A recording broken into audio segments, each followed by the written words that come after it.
Globally, the average human spends about 7 hours a day looking at screens.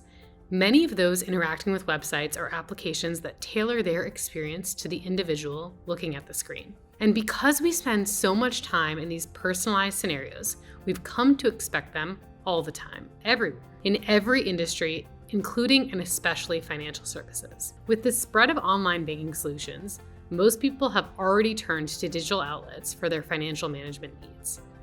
45% of people are choosing mobile banking options, and another 27% use the web. Additionally, 65% either agree or strongly agree that banks should make it easier to find and shop for financial products. And another 72% think that product offers are more valuable when tailored to the individual's needs.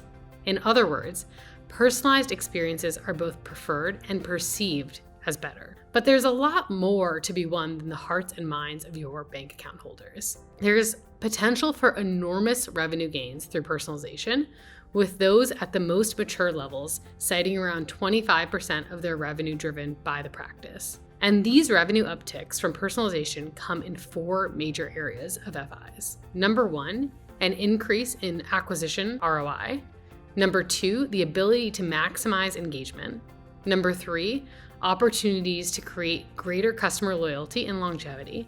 And number 4, new options to promote top-of-wallet behavior. First, the shift from physical banking to digital means consumer acquisition has gotten harder for banks. And as a bank's physical location no longer matters as much as it used to, and those looking to open a new bank have more options than ever before. So customer acquisition costs are on the rise.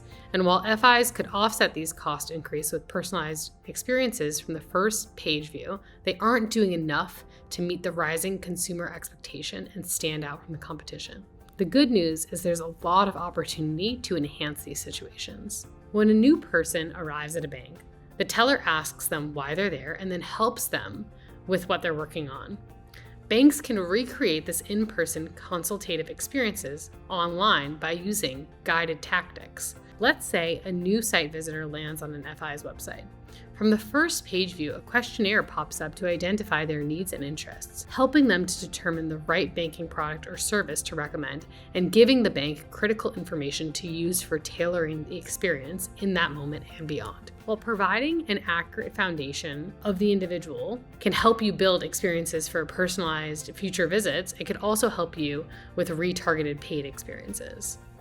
Beyond acquisition, driving ongoing engagement through the account holder's lifecycle is a tough task, especially in those critical early days when habits and use of patterns are being established. Financial institutions can lean on personalization to help with account activation, add to mobile wallet, and the discovery of other services. Now imagine you've got a new cardholder and they intend to use your services, but life gets in the way as it does, and they never get beyond activating their account. And the regular marketing communications they received are largely generic and irrelevant, never really reeling them back in. They could have been a regular user of the app, added the card to their digital wallet, set up autopay, and have considered additional services, but instead, their account is largely inactive and at risk of churning. You don't have to let this scenario be a reality. Instead, use triggered emails and personalization push notifications for account activation in the early days after acquisition and seamlessly improve and move them into a regular account usage. You don't have to be stuck in this kind of scenario, and I think that that's what's key about personalization. These messages arrive at key moments to encourage essential actions like auto pay setup or push to wallet for cardholders, reminder for applications or for form completions, and personalized educational content delivery to incentivize action. They can even combat attrition by engaging inactive account holders. Build in consistent A/B testing strategies to improve performance over and over time and uncovering what variations work best for specific audiences. But what about longer-term cardholders? How can personalization help FIs with loyalty and longevity? Well, given that 50% of consumers want their banks to be more proactive in giving them relevant financial information and advice, FIs can personalize offers, educational content, and advice to turn that single-serve customer into a long-term multi-account advocate. That's the key. Let's say you've got a customer who intended to spend on travel. Why not recommend products or services based on their affinities? But why stop there?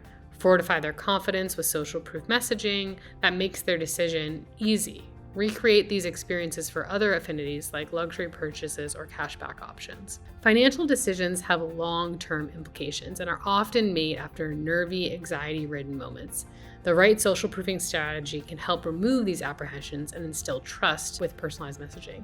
And trust is so huge for the financial services industry.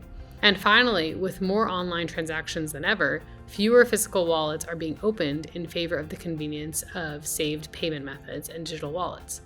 The top of wallet battle is fought and won before the customer even reaches the cash register or checkout page. And if you're an FI, you want to become the card, the preferred payment option in the first 60 to 90 days. Beyond triggered emails and push notifications, where else can you get in front of your consumers? Take this for example.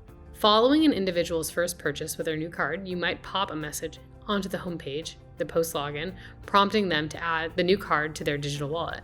The post login page can become their personalized bulletin board where banks can communicate details and relevant rewards, use spend data to promote offers in new categories, and even use countdown messaging to spur action or time-sensitive promotions.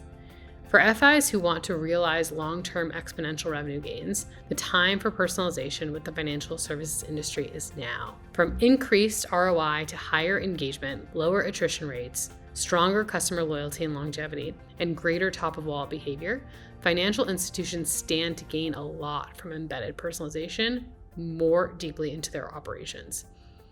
If you want to learn more about the benefits of personalization in the financial services industry, you can read the full article on Dynamic Yield's XP Squared Learning Center, explore the other free resources for FIs, or reach out to our team directly.